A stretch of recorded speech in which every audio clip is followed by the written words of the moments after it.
Hello, everyone.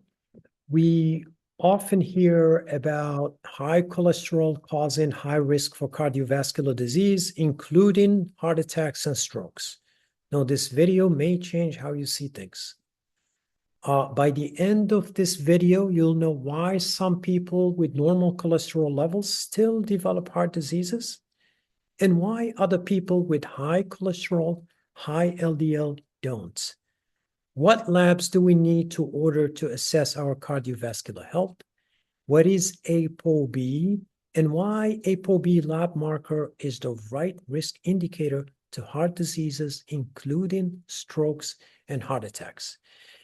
And finally, I'm going to go over why high LDL and high cholesterol in endurance athletes and long-distance runners in particular does not automatically mean high cardiovascular risk. So welcome to this video and right into next slide.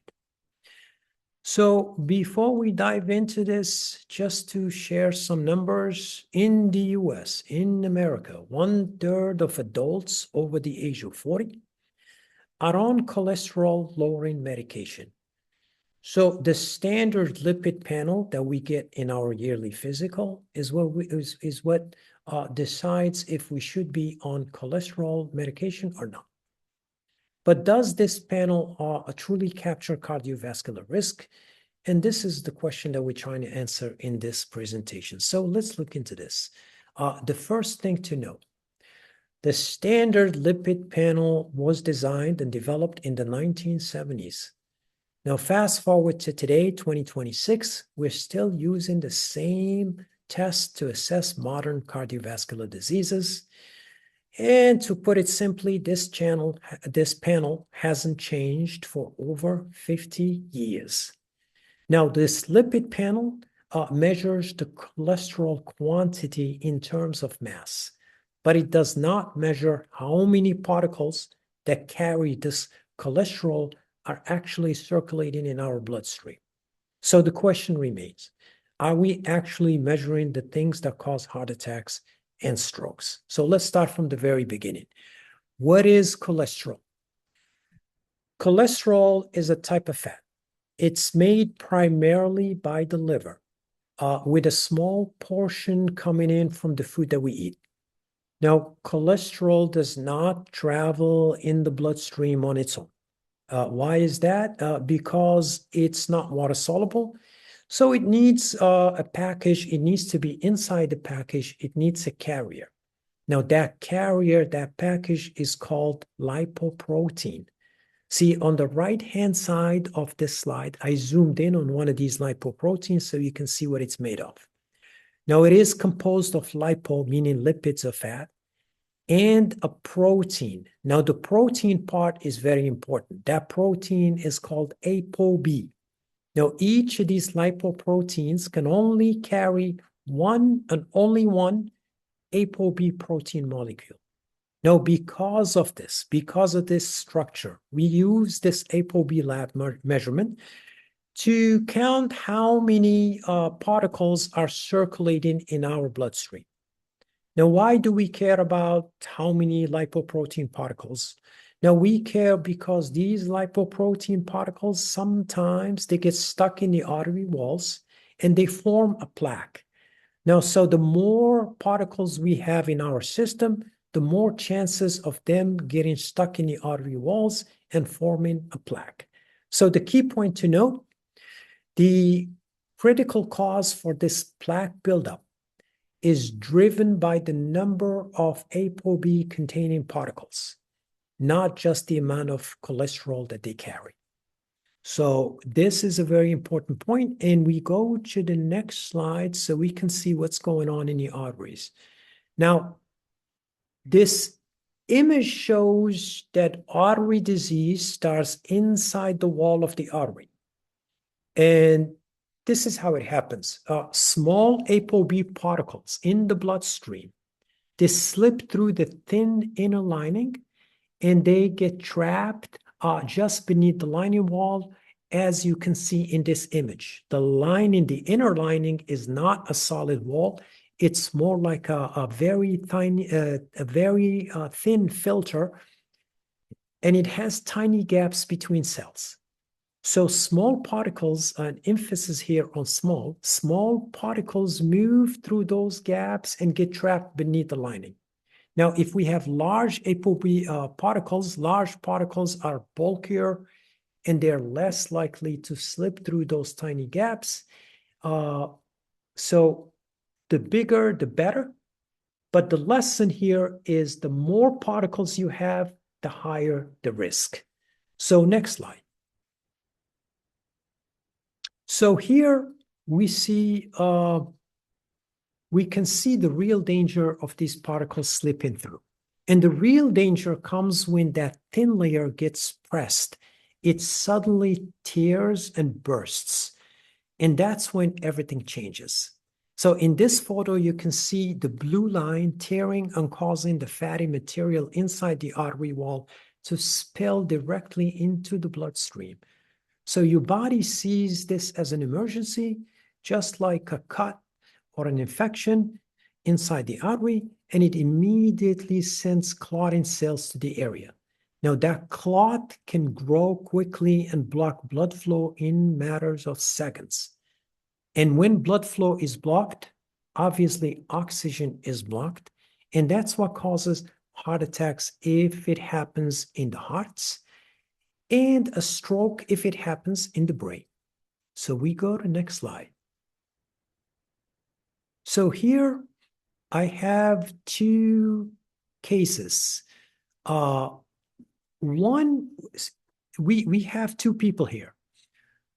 Two people with the same normal LDL levels, but one has many small LDL particles, as you can see, ApoB equal to 132, while the other on the right-hand side has less larger particles, ApoB equals 92. So one has 132 ApoBs, one has 92 ApoBs. So the person with more particles is at high risk, even though in terms of cholesterol quantity, their LDL is the same and at a normal level. Now, why is that? This is because the risk of plaque in the arteries is a function of the number of particles and not the quantity of LDL cholesterol.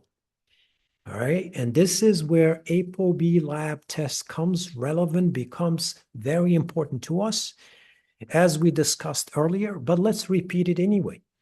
When the lab measures ApoB, they're essentially counting the total number of particles that are capable of penetrating the artery wall.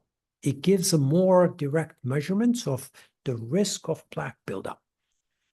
And this is the accurate way of assessing cardiovascular risk.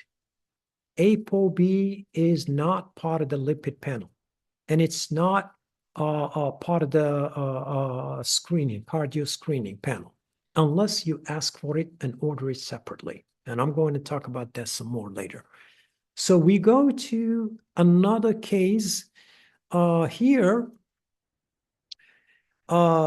we see two individuals, both high LDL, all right, and high total cholesterol of 241 each. Now, these measurements would typically raise concern for both of them. The key difference between the two is number of particles. Now, the person on the left has higher ApoB 132, meaning many small LDL particles are circulating and the risk of a heart attack or stroke goes up. Now, on the right, the person has lower numbers, 92, meaning fewer large particles, and large particles, as we discussed, are bulkier and less likely to enter the artery wall, which lowers the risk even though LDL is high and total cholesterol is also high. So once again, heart disease doesn't start because you have too much cholesterol. It starts because you have too many cholesterol-carrying particles bumping and sticking inside your artery walls. So we summarize before we leave this slide. Cardiovascular risk increases as the number of ApoB-containing particle rises. ApoB particle number is a stronger predictor of heart attacks and strokes than measuring the amount of cholesterol alone. Now, high ApoB means high number of particles means higher risk. So we go to next slide. So, all right, so this is the case for athletes and long distance runners. High LDL alone. I said before, high LDL alone doesn't necessarily increase cardiovascular risk. Why? For this population, long distance runners and endurance athletes. Now, because their body is conditioned to rely more on fat than glucose for fuel, their bodies is conditioned, is trained to rely more on burning fat than glucose for fuel. And because of this, their livers naturally produce more cholesterol to support their high energy demands. So what really matters is the number of ApoB containing particles. And in most of these athletes, that number stays healthy even when LDL is high and total cholesterol is also high. So the idea that high LDL automatically means high cardiovascular risk doesn't hold up, especially when you consider that their energy needs and fat metabolism are completely different from the average sedentary person. So the point is made here for this. All right. So now we go to what labs do we need to get? Now this is important. Now, if you get the lipid panel by itself, you're not getting ApoB. So you need to get, so I'm going to put a link to where you can order these labs, either from LabQuest or LabCorp. But you can either get this ApoB test, which costs out of pocket, you pay $70 to $80 for it, or you can get this special panel. All right, it's not the standard lipid panel. It's a different panel that measures this, that includes this ApoB. So when you get that test done, these are some of the guidelines where you can look at. So anything higher than 130 is a very high risk, obviously needs attention. So these are my references, and that's about it. Thank you so much, and have a good day.